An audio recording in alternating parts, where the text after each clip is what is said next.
Hyundai എന്ന ബ്രാൻഡിന് 2837 കോടി രൂപ പിഴ. മഹീന്ദ്ര എന്ന ബ്രാൻഡിന് 1788 കോടി രൂപയുടെ പിഴ. കിയ എന്ന ബ്രാൻഡിന് 1346 കോടി രൂപയുടെ പിഴ. ഇതുപോലെ തന്നെ ഹോണ്ട, റെനോ, നിസാൻ, സ്കോഡ പോലുള്ള ബ്രാൻഡുകൾക്കും 400-500 കോടി രൂപയുടെ ഫൈനുകൾ വന്നിട്ടുണ്ട്. ഈ പിഴകളെല്ലാം ചുമത്തിയിരിക്കുന്നത് കാറിന്റെ മൈലേജ് കുറവിനാണ് എന്ന് പറഞ്ഞാൽ നിങ്ങളിൽ എത്ര പേർ വിശ്വസിക്കും? ഇൻഫാക്ട് ഇന്ത്യയിൽ കാറിന് എത്ര മൈലേജ് വേണം എന്നതിന് വരെ നോംസ് ഉണ്ട്. ഈ അടുത്തിടെ ഇന്ത്യൻ എക്സ്പ്രസില് മുന്നേ പറഞ്ഞ ബ്രാൻഡുകൾക്ക് പിഴ വന്നു എന്നൊരു ന്യൂസും വന്നിരുന്നു. ഇത് എന്തുകൊണ്ടെന്നാൽ ഇന്ത്യയിൽ കഫേ നോംസ് ഉണ്ട്, അതായത് കോർപ്പറേറ്റ് ആവറേജ് ഫ്യൂൽ എക്കണോമി. ഇത് 2017 മുതലുള്ള കാര്യമാണ്. എന്തുകൊണ്ടാണ് ഈ റെഗുലേഷൻ വന്നതെന്ന് ചോദിച്ചാൽ കാറുകളുടെ ഫ്യൂൽ എഫിഷ്യൻസി അല്ലെങ്കിൽ മൈലേജ് കൂടുന്നതിലൂടെ കാർബണിന്റെ ഉൽപാദനം കുറയും എന്നതുകൊണ്ടാണ്. ഈ norms petrol, diesel, CNG, LPG, hybrid പോലുള്ള എല്ലാ വാഹനങ്ങൾക്കും ബാധകമാണ്. 2017 കഫേ നോംസ് 1 ലോഞ്ച് ചെയ്ത സമയത്ത് ഓരോ കമ്പനിക്കും പെർ കിലോമീറ്ററിന് 130 ഗ്രാം CO2 എന്ന കണക്കിൽ എമിഷൻസ് ഉണ്ടായിരുന്നു.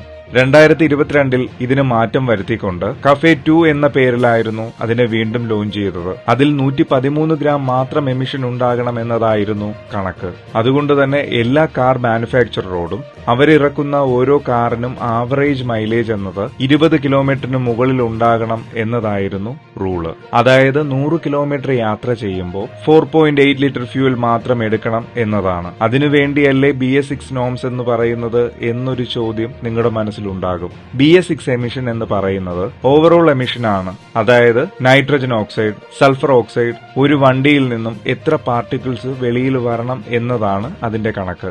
ഈ കോർപ്പറേറ്റ് ആവറേജ് ഫ്യൂൽ എക്കണോമി എന്നത് ഒരു വാഹനം അധികമായ മൈലേജ് നൽകണം എന്നതിനെ കുറിച്ചാണ്. ഒരു വാഹനത്തിന് അധികമായ മൈലേജ് കൊടുക്കുമ്പോൾ അതുവഴി ഉണ്ടാകുന്ന CO2 കുറയ്ക്കുന്നതിന് വേണ്ടി. ഒരു വാഹനത്തിന്റെ അധിക മൈലേജ് എങ്ങനെയാണ് നിർണ്ണയിക്കുന്നത് എന്ന് നോക്കുമ്പോൾ, ഉദാഹരണത്തിന് ഹ്യുണ്ടായി എന്ന ബ്രാൻഡിൽ നിന്നും ഇറങ്ങുന്ന എൻട്രി ലെവൽ ഗ്രാൻഡ് ഐറ്റൻ നിയോസിൽ തുടങ്ങി പ്രീമിയം കാറായിട്ടുള്ള ഹ്യുണ്ടായി ട്യൂസോൺ വരേക്കും വിൽപ്പന ചെയ്യുന്നുണ്ട്. ഗ്രാൻഡ് ഐറ്റൻ നിയോസിന്റെ മൈലേജ് 20 കിലോമീറ്ററിന് മുകളിലുണ്ടെങ്കിൽ ട്യൂസോണിന്റെ മൈലേജ് 10 തുടങ്ങി 12 വരേക്കുമായിരിക്കും. ഒരു ബ്രാൻഡിന്റെ എൻട്രി ലെവലിൽ തുടങ്ങി പ്രീമിയം വരേക്കുമുള്ള എല്ലാ കാറുകൾക്കും ആവറേജ് ഫ്യൂൽ എക്കണോമി എന്നത് 20 കിലോമീറ്ററിനും മുകളിലായിരിക്കണം. അതില്ല എന്നുണ്ടെങ്കിൽ അവർ വിറ്റുകൊണ്ടിരിക്കുന്ന ഓരോ കാർ മോഡലിനും 50,000 രൂപ മുതൽ ഫൈൻ കെട്ടേണ്ടതായിട്ട് വരും. ഈ റിപ്പോർട്ടിൻ പ്രകാരം 2023 മാത്രം 5,67,546 കാറുകൾ വിറ്റിട്ടുണ്ട്. ഇത് കഫേ നോംസ് മീറ്റ് ചെയ്യാതെ വിറ്റിട്ടുള്ള കാറുകളുടെ കണക്കാണ്. അതുകൊണ്ടാണ്